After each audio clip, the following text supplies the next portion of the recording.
Swayam Prabha. Digital India. Educated India.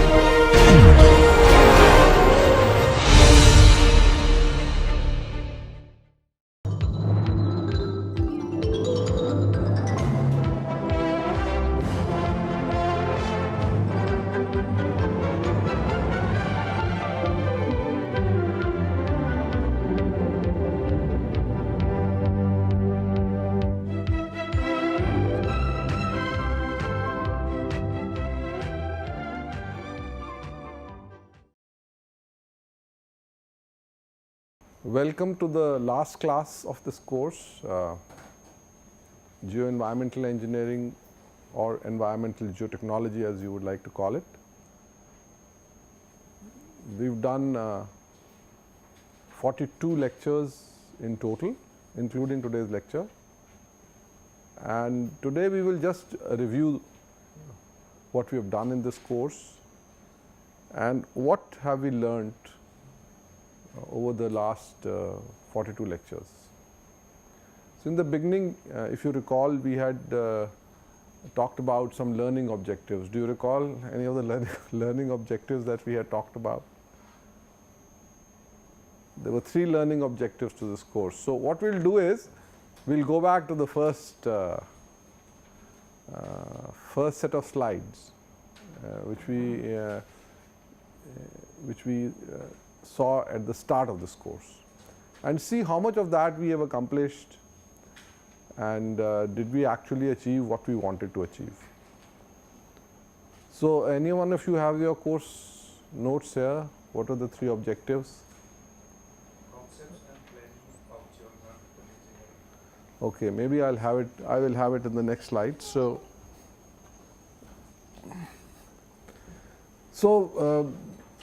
this is what the first slide was when we started the course. We said it's a course on geoenvironmental engineering, also sometimes referred to as environmental geotechnology. It will deal with waste disposal, landfills, slurry ponds, contaminated sites, and there will be 3 lectures per week. And these are the learning objectives which we had sought to achieve. Concepts and principles of geoenvironmental engineering. So, it's a new topic, new terminology. What is geoenvironmental engineering? What does it cover? Then the major part of the course would deal with geotechnical aspects of planning and design of waste disposal facilities, which would include landfills, ash ponds and tailing ponds.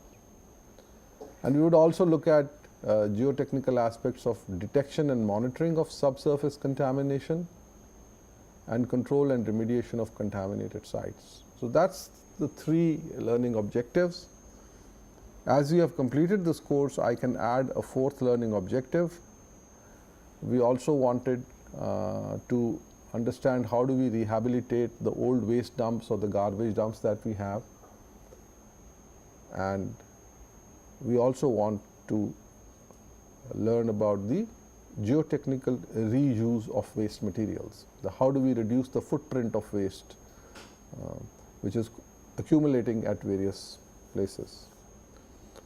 So, when you look at the lectures that we have done, the first 6 lectures were on concepts and principles of geoenvironmental engineering, and after that we spent a bulk of our time on landfills.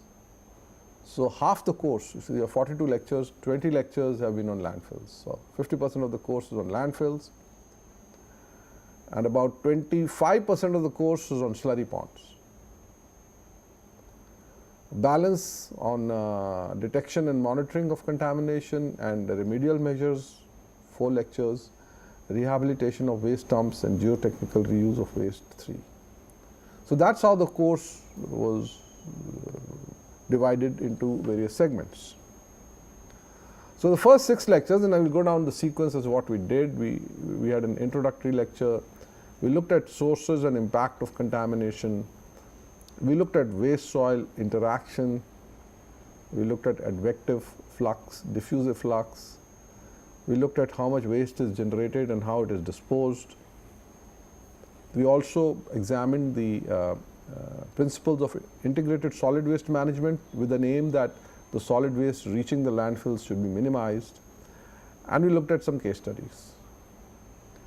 So with these 6 lectures, we basically met the learning objective of concepts and principles of geoenvironmental engineering. All these were new concepts and new principles, and there was not much about design here, but definitely what was the scope and what are the guiding philosophies for the various topics. So one thing we became familiar with was this diagram, that everything which is put on the ground causes something to leach into the ground and contaminate the subsoil as well as the groundwater, buried drums, solid waste, ponds, pipelines, underground storage tanks, and that can affect the quality. This is one thing. We also, for the first time, looked at the magnitude of the problems of municipal solid waste dumps, the huge heights they were reaching in mega cities, and the leachate that is accumulating. While municipal solid waste dumps are omnipresent and visible to us nearby, the larger picture was that municipal solid waste is not the predominant waste. We have a lot of mining waste which comes out. We have a lot of agricultural waste which comes out. Apart from that, thermal power plant, industrial waste, and construction and demolition waste. And then we recognize that once you have a waste dump, it's not one or two things it does a lot of, it creates a lot of problems, and for different people, different things have different importances. For the person who's driving or flying an aircraft, bird menace becomes very important.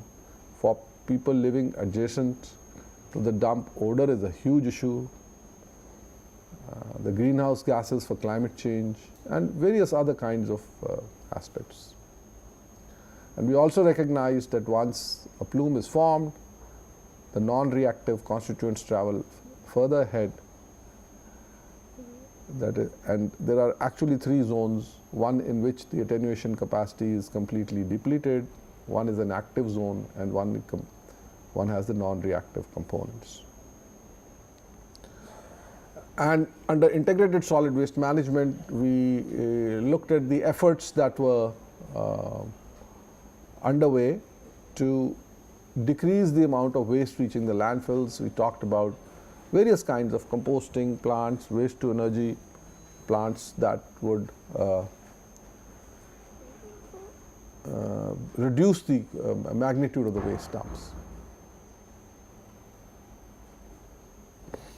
After the first 6 lectures, we then of course got on to the next 20 lectures on landfills and landfill design practices. We started with the principles. We talked about planning of landfills. We spent a large amount of time on liners because they are critical to good performance of landfills. We talked about covers and how they control infiltration. And we had a lecture on the principles of control of leachate. This is more a hydraulic design, and control of gas. So if this was a course on landfill engineering, then of course you would have done many more lectures on both of these. But this is a course on geoenvironmental engineering, which means geotechnical aspects of environmental engineering. So when we did these 10 odd lectures, so in doing all this, we looked at principles of design, the planning aspects, how do you plan a landfill, and of course the design aspects. Just a quick recap, we talked about the fact that cities should have 3 types of landfills: one for construction and demolition waste, which can be reprocessed for gainful use, one for mixed municipal solid waste, and one for hazardous waste. And this municipal solid waste would become smaller and smaller if all the initially collected waste was kept in its segregated form, and you could do composting of the biodegradable components, and you could do energy recovery from the combustible components.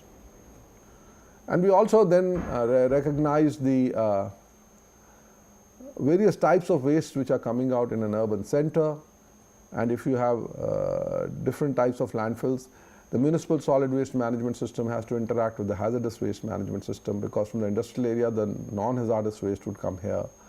And so the biomedical waste, the thermal power plant waste, the sewage treatment plant waste, and other types of waste. So here is a complete interaction between various systems.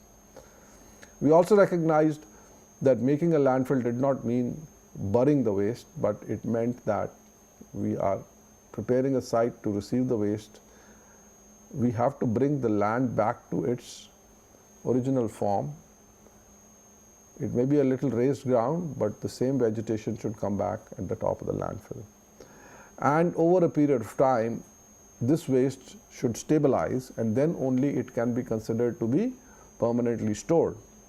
If it is not going to stabilize, say after 100 years, which is the design life of a landfill, 50 to 100 years, then it is only temporarily stored. That means if the waste is still something which can damage the environment, and your liners and covers are not going to survive beyond 50 to 100 years, you have to dig it up and do whatever you can with the waste and replace it with new liners and new covers. Gradually we developed the concept of a multi-layered system for the covers and for the liners, and we started to look at what a landfill actually looks like in section. And also we looked at how the waste is placed in daily cells with daily covers, and finally a final cover system. And we recognized there are different shapes and sizes of landfills, and we talked about below ground landfills, above ground landfills, and side slope landfills. The composite barrier was a completely new type of liner that we evolved through our discussions. Why is it a composite barrier? How is it advantageous over the other types of barriers we discussed? And how it was there in various types of guidelines and manuals, and how it in fact was not a one layer or a two layer system, but several layers with separators and protectors and filters, and the composite barrier being the key component of the liner system. Similarly, we developed the concept of the cover system, and in the cover system we also talked about various kinds of geosynthetic elements which can replace natural soil, so that you can have steep covers, and we discussed them in detail. Surface water drainage was another area that we briefly touched on. We did not do much detailing of surface water drainage because again it was hydraulic design, but we don't want any water to remain on top of the landfill. We don't want any water to come into the landfill from ground which has a higher elevation than the landfill, and what kind of diversion channels and drains and stormwater basins that we have to provide. We looked at the case study of Gorai waste dump, which has been closed several years ago, and we looked at how its height was increased and how a green cover was established, along with the gas collection facilities and the leachate collection pumps, and including a sheet pile wall, vertical barrier around the base of the landfill. We briefly touched upon how to collect leachate by gravity flow through vertical wells and side slope risers, and by gravity flow in sloped landfills. We also discussed how we collect gas through active systems and passive systems, and through wells and through horizontal collection pipes. So after the first 10 lectures, looking at covers, liners, principles, planning, and looking at leachate and gas, we then looked at some other aspects. One of the main concerns was slope stability of waste dumps, and we also looked at how do you do monitoring around a landfill for detecting whether they will leak. We also did an interesting exercise on costing of the geotechnical components. How much does a cover cost and how much does a liner cost per square meter? And we looked at how landfills are constructed and operated in phases. So again, in this, stability was all analysis and design. construction and operation covered construction aspects, we had costing aspects, and we had monitoring aspects. So we were bothered about failure within the waste, we were bothered about the failure in the cut that we make to place the waste, we were bothered about failure through the waste of the above ground landfill. We recognized that one of the critical aspects is the failure of the soil or sloping surfaces above the geomembrane, and how this was often found to slip, and we had to take adequate measures. We looked at monitoring, how we are monitoring beneath the landfill, above the landfill, at the boundaries of the landfill, so that we detect early. And one of the philosophical thoughts was, if you are very keen that we should detect leakages early, that we might have to have a double liner system, because that was the only system through which you can actually know that leakage has occurred at a point. Otherwise, even if you put a lot of sensors beneath, you will not be able to detect early, because your leachate could leak from another point.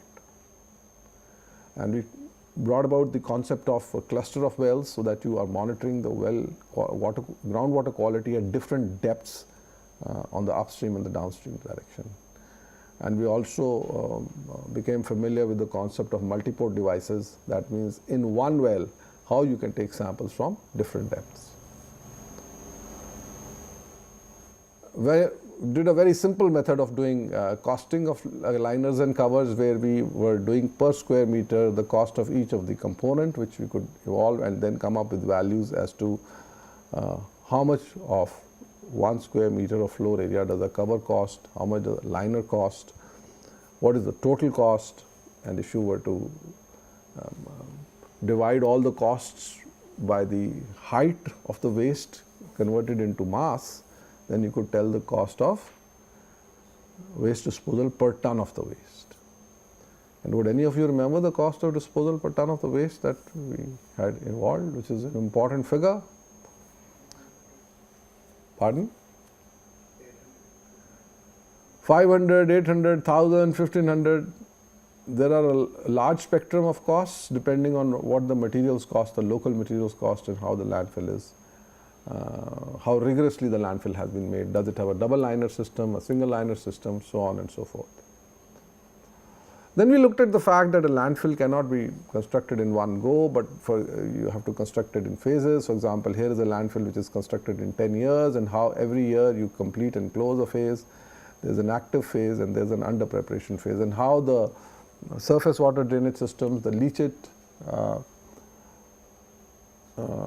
collection systems, the gas collection systems have to be developed as the landfill moves forward year by year, and how the final closure of the landfill with measures such as the perimeter fence, the green belts, the major header pipes and drains, we looked at that.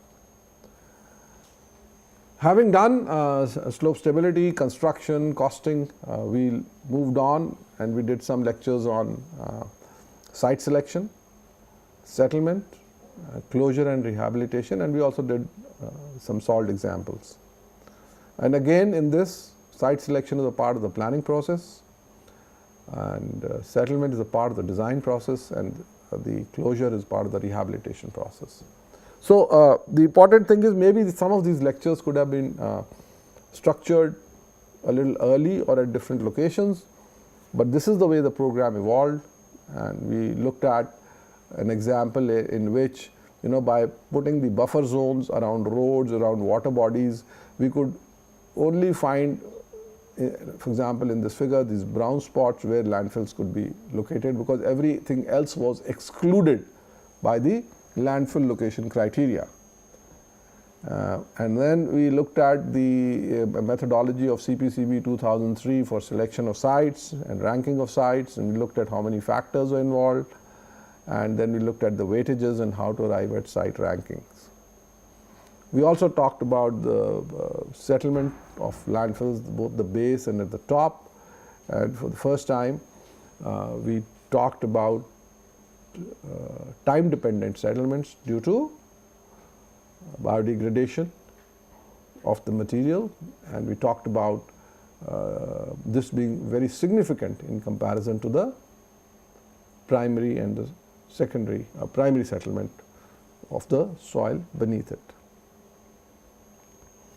We looked at old waste dumps all across the country, and we looked at what kind of solutions that one would have to adopt, and from simple covers to municipal covers to hazardous covers to gas recovery to cut-off walls and to moving and placing in a totally new landfill. All these options we looked at.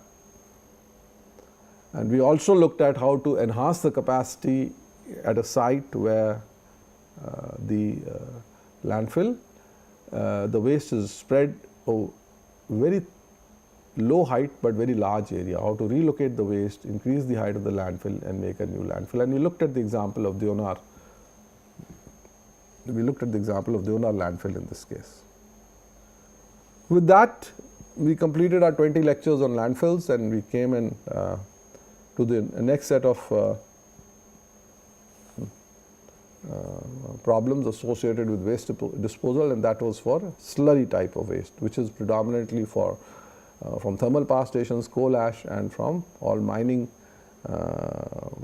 activities which produce tailings. And we talked about slurry disposal on land, the comparison between ponds and mounds, lean concentration slurry disposal, medium concentration slurry disposal, high concentration slurry disposal, the geotechnical properties whether coal ash and mine tailings were like soil, the planning and design of ponds, how to incrementally raise the embankments, how to do remedial measures in case these embankments fail, and also environmental control measures at these ponds. So we spent 9 lectures on this topic of slurry ponds. And again, we did a lot of planning and design aspects and remediation aspects. So we looked at all these concepts of raising of the dike, multiple raising by upstream and downstream methods, and different configurations on flat ground, on sloping ground, on low-lying areas. We also looked at high concentration slurry disposal technique, which is just coming to India, and also how a ash mound or a dry disposal for such materials is done. Our main focus was on slurry ponds, so we looked at how to plan a pond, what does it look like in plan and section.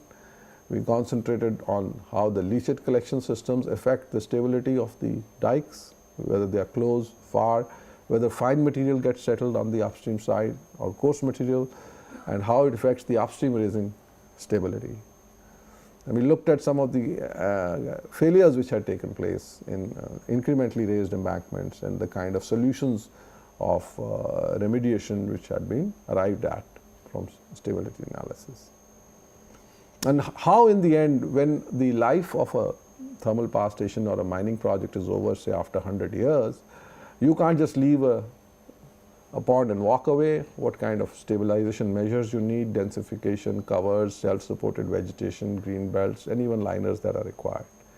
And how slurry ponds actually affect the groundwater table, because they are very large in size and the groundwater table rises, and how we have issues about waterlogging on the sides and rising of the groundwater table, and how liners are now becoming increasingly being specified beneath these facilities. In the end, we did a few lectures on contaminated sites. We looked at the methods, we looked at how you detect contamination, we looked at what kind of remedial measures or control measures we adopt for contaminated sites. And that gave us a learning about how we do detection and how we do remedial action.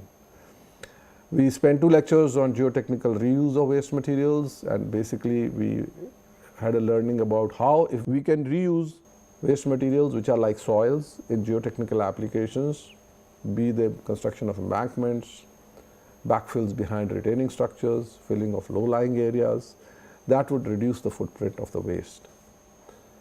And finally today we are looking at the wrap-up or the closure, and trying to understand what are the new capabilities that have been built in us. What is it that we can do what we could not have done when we started this course? So in contaminated sites, we talked about high-end equipment which can be pushed into the ground with an electrical cone with a filter tip, and how we can also use a special vacuum samplers to take out this and detect what is the contamination at various depths, and how we can then look at remedial measures in terms of control through cut-off walls, and also in terms of bringing back to the original condition by pump and treat, by pumping out and injecting and removing the source. We also looked at reuse of waste, either in the form of compacted ash or tailings in embankments, with chimney drains or with rock muck, or just for road embankments with layers of soil to prevent dust pollution. We also briefly touched on the kind of work which is now going on municipal garbage dumps to mine soil. We are not so sure that the soil is of the quality which it can be used, and whether what is coming out is soil or compost, and that is something which will get sorted out probably in the coming year. But these are the kind of efforts that are going on, and sometimes when you look at this material very closely, it does seem to resemble soil, and therefore there is an opportunity to look at its utilization. But if this has any deleterious material, then we should not adopt it as soil, unless you of course contain it in some kind of a lining system. So that brings us to the final set of slides or slide as to what is it that we have learned which we can do what we could not have done earlier. So any one of you wants to take a call on that I can now do this. For example, you can make a statement that I can join, give me the name of a good environmental consulting organization that you know. I can join ERM Consultants or Golder Consultants as a geoenvironmental design engineer. Do you think? So I'm just saying that's one statement which you could not have said in January this year, because you did not know anything about this topic. And believe me, there are a lot of work of contaminated sites in this country, thousands of contaminated sites, thousands of dumps, and there is it's a segment which is generating a lot of work for the environmental consultants. But they can't do it. Their traditional environmental consultants are air and water consultants, and getting into soil and making the difference is where the geotechnical person comes in. So anybody would like to say, other than what the example that I have given you? Well, first you have to know which are the top 6 global consulting companies which are in India, and I think you will do well. You will do very well to learn up about them, because you are now at an advantage, and you should know which are the top 6 global geotechnical consultants which are in India, and you should know which are the top 6 national consultants in geotechnical engineering, and you should know which are the top 6 national environmental engineering consultants. This is basic general knowledge. So once you know that, you can see where you can position yourself. But I do know that now built into you is a design capability. And that design capability means that you can be a part of a design team in a consultant's office. So you will learn from a senior consultant or a person who will mentor you, but you would be able to very confidently walk into an organization and say, I can design, I can do this design in landfills. He'll ask you, can you do design of leachate pipe diameter and spacing? You will say, no, I don't, but I can do it in 5 days, because I can always read up about it. It's not something which I'm blind to. The principles have been explained to me, and I can always go and do the mathematics, the formulae, and come back to you. So I think you are in a good position to do this. And you were not in a position to do this before you started the course. Another thing which you are in a good position to do is evaluate. You see, one of the things what happens when you work in the geoenvironmental domain or the environmental domain is somebody has to always go and check whether something is harming or not harming the environment. And it's very easy to go, close your eyes, look at the good places where no harm is being done and say that it is not harming the environment. And this is true for everything. To find the critical locations and to evaluate them and then come up is the important thing. So you don't go hunting for leachate in summer months. Like fundamentally you can't do that. If you do that, there's a problem. But you can go hunting for leachate in the post-monsoon period, and if you don't see even then any leachate outside, you can put a borehole in the center of the landfill, I can assure you, or a waste dump I am talking about, not a landfill. You will find a lot of leachate absorbed by the waste inside it. So you have the ability to evaluate, and time and again, because this is under a regulatory authority, we have a central pollution control board, we have state pollution control boards, we have Ministry of Environment and Forests, we have state ministries of environment and forests, we have ministries of urban development, we have state ministries of urban development. So we have industrial development corporations, we have state industrial development corporations, everybody is monitoring. So you can also be a part of a performance evaluation team of a regulatory authority.